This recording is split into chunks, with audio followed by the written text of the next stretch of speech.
So where are we going? See some goofy doctor or something or other. Doctor time. University of Utah Healthcare. Did you ever want to be a doctor, Miss Page? Ever in your life? I thought about it for a moment, but then no. I don't want to put up with all those coughs and the snotty noses and stuff like that.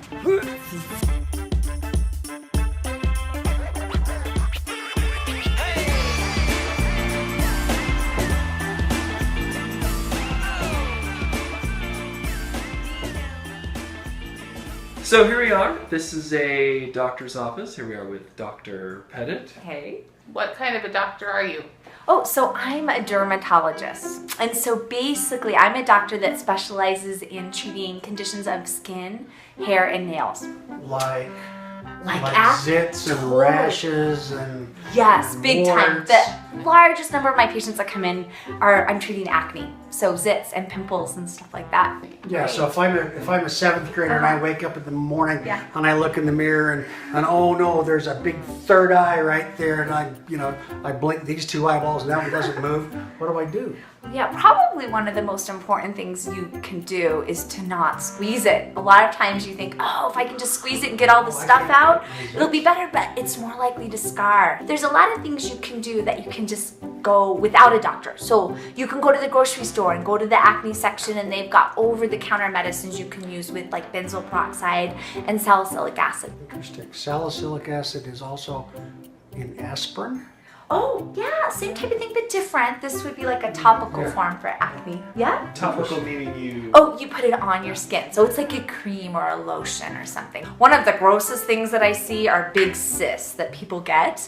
And cyst? Yes, What's yes. What's a cyst? That's like What's a big this? giant Yeah. infected pore or something like that. Well, it's not always infected. A lot of times they're not, but it's a little sac that occurs under the skin and it fills up with this smelly keratin. And if you squeeze it, it is the worst smell in the whole world. So a lot of times you have to cut those open. And sometimes you're not even planning on it and it squirts you in the eye or the mouth. Oh, so you wow. have to wear goggles Ew. and it's so gross. And the whole room smells like cyst when they leave for the day. As a kid, I had gone in to a dermatologist and she had some kind of a spray. I had like a mole or something and she kind of sprayed on it with something and it froze it or something. Is that what you do? Oh yeah, I do that all the time. So the spray that we use, it's something called liquid nitrogen. It gets really cold. So we use it to make your skin really cold. And a lot of times, some of you may have even had this done to you, but for warts, that's a typical thing we'll do for warts. And we really, if it's truly a mole, we don't do that. But for some other things, oh yeah, we do it all the time. What kind of technology do you use? Okay. So yeah, a big thing that we use all the time, probably not very exciting for you guys, but computers. And so all of our patient records are on an electronic medical record system. So that is a lot of my day, is typing in things that I have learned about the patients and what our plans are and stuff like that. Other things that we'll do is sometimes we'll use lasers to treat various conditions. So that would be one. Also, there are some lasers that can kind of, if people have had tons of sun damage on their face, you can resurface their skin and they look horrible for a couple weeks and then they look so much better after you get rid of lots of pre-skin cancers. So various things that way. So as a dermatologist, not so cool to get tan because then we see you like 20 years later when you have skin cancers and bad things like that. So like melanoma that actually some young people in their 20s can die from.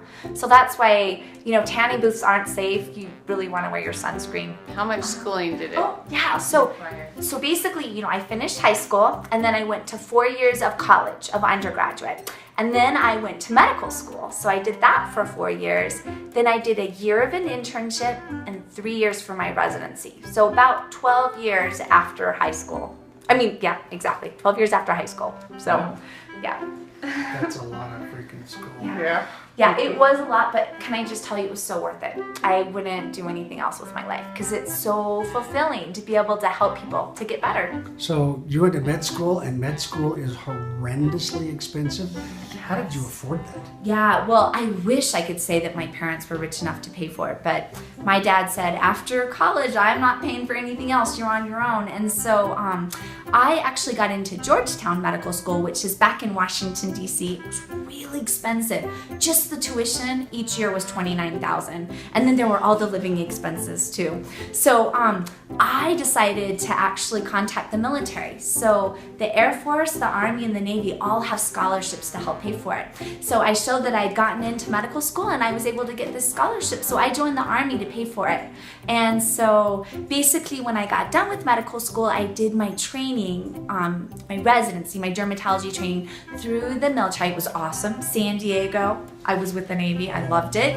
And then I paid them back for 4 years. So just working for them as a dermatologist. So it was a great way to go to school. I had no debt, even though I would have had hundreds of thousands if I hadn't done the military. So That's a great way to do it. So the Army is a real good thing sometimes, especially if you're trying to pay for things and pay stuff. college and stuff like that. Mhm.